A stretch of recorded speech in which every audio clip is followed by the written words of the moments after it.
तो यहाँ हमारे सामने पाठ प्रस्तुत है पहलवान की ढोलक, जिसके लेखक है फणीश्वर नाथ रेणु।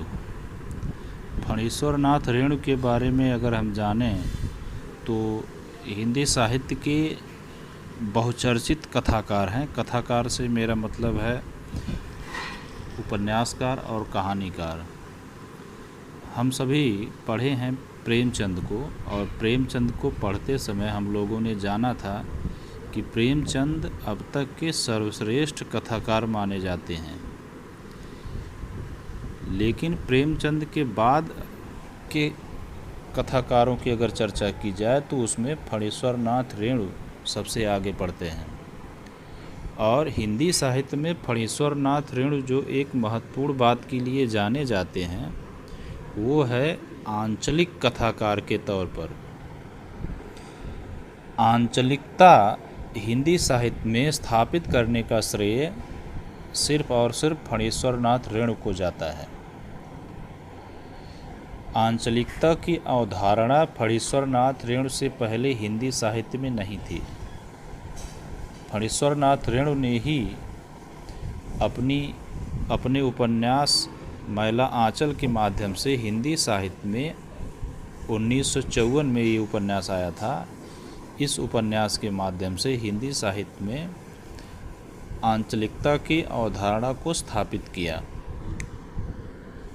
और सिर्फ इसी रचना में ही नहीं, इनकी तमाम उपन्यासों और कहानियों में भी वह आंचलिकता का गुण पाया जाता है। अब प्रश्न ये है कि ये आंचलिकता है क्या?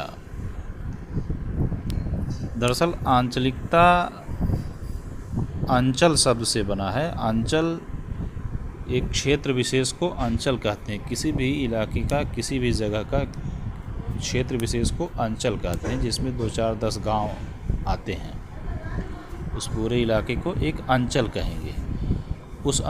हर अंचल की विशेषता होती है कि उसकी संस्कृति की एक अलग पहचान होती है। संस्कृति से मतलब वहाँ का खान पान, वहाँ का उठने बैठने का तरीका, वहाँ का बोलने बात करने का तरीका, ये सब एक अलग तरीके का होता है।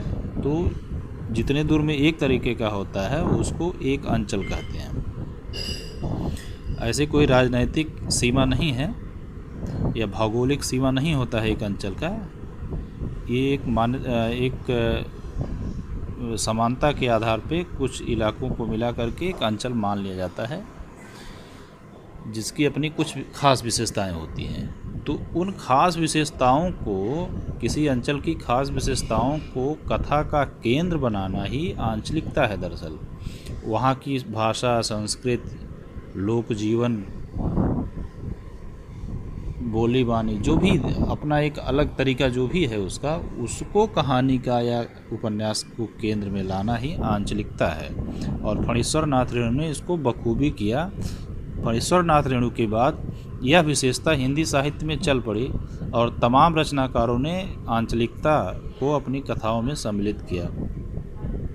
तो हिंदी साहित्य में जब भी फणीश्वर नाथ रेणु की बात आती है तो सबसे पहले जो जहन में जो शब्द आता है वो होता है आंचलिकता।